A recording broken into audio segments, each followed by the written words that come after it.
बड़ी खबर आ रही है। सुप्रीम कोर्ट ने केंद्र सरकार से ये नोटिस देकर पूछा है कि वैक्सीन को लेकर आपकी पॉलिसी क्या है। आपको बता दें, जिस तरह से वैक्सीनेशन को लेकर लगातार कभी 2 हफ्ते, कभी 4 हफ्ते, कभी 6 हफ्ते, इस तरह से डेडलाइन जो है और दोनों के बीच में गैप जो है उसको इंक्रीज किया जा रहा था। फिर सवाल आ रहा था वैक्सीनेशन को लेकर कि किस तरह से वैक्सीनेशन पूरा होगा। तो इस बाबत आपको बता दें, सुप्रीम कोर्ट ने सवाल पूछे हैं।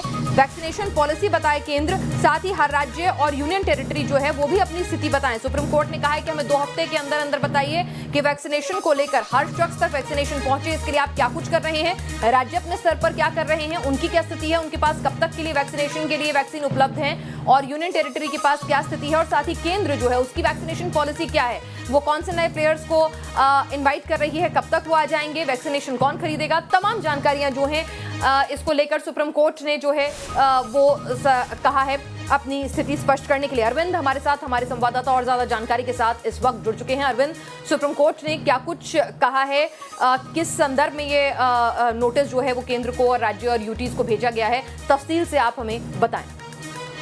देखिए, सुप्रीम कोर्ट ने अभी 2 दिन पहले विस्तार से सुनवाई की थी और जो कोविड वैक्सीनेशन की जो पॉलिसी है उस पर कई गंभीर सवाल खड़े किए थे। कोर्ट ने पूछा था कि आखिर केंद्र जिस वैक्सीन को कम कीमत पर ले रहा है, राज्य को कहीं ज्यादा कीमत पर क्यों मिल रही है। कोर्ट का सवाल ये भी था कि जब 18 से 45 साल की उम्र के लोगों को वैक्सीन देने की बारी आई तो सरकार ने ये क्यों राज्य और वैक्सीन निर्माता कंपनियों पर छोड़ दिया। क्यों पहले की तरह जब 45 साल से ज्यादा उम्र के लोगों को वैक्सीनेशन देने का क्रम आया था तो केंद्र ने राज्यों को जिस तरीके से मुहैया कराया था वैसा क्यों नहीं हुआ। तो इस पर कोर्ट ने विस्तार से सुनवाई के बाद अपना आदेश सुरक्षित रखा था। अब कोर्ट के विस्तृत आदेश की जो कॉपी है वो वेबसाइट पर अपलोड हुई है और उसमें सुप्रीम कोर्ट ने सबसे महत्वपूर्ण बात ये कि वैक्सीनेशन की जो नीति है उस पर अपनी स्थिति स्पष्ट करने के लिए कहा है।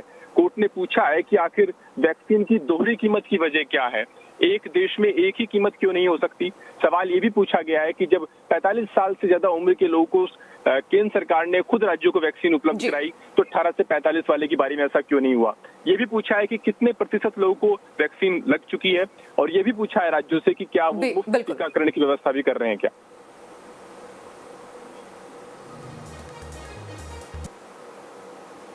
जी, इस तमाम अपडेट के लिए आपका शुक्रिया। तो अब कोर्ट सीधे सीधे हस्तक्षेप कर रहा है, क्योंकि जिस तरह से वैक्सीनेशन को लेकर जो अनसर्टेनिटी बनी हुई थी, जो असमंजस की स्थिति बनी हुई थी, चाहे फिर उसका टाइम गैप हो या फिर राज्य सरकारें जो है अपनी अपनी पार्टी के हिसाब से एक दूसरे पर जिस तरह से छीछा लेदर कर रही थी, वो कहीं ना कहीं देश के आम नागरिक की जान के साथ खिलवाड़ हो रहा था। तो उसको लेकर अब सुप्रीम कोर्ट ने राज्यों से, केंद्र से और यूनियन टेरिटरी से जवाब तलब किया है।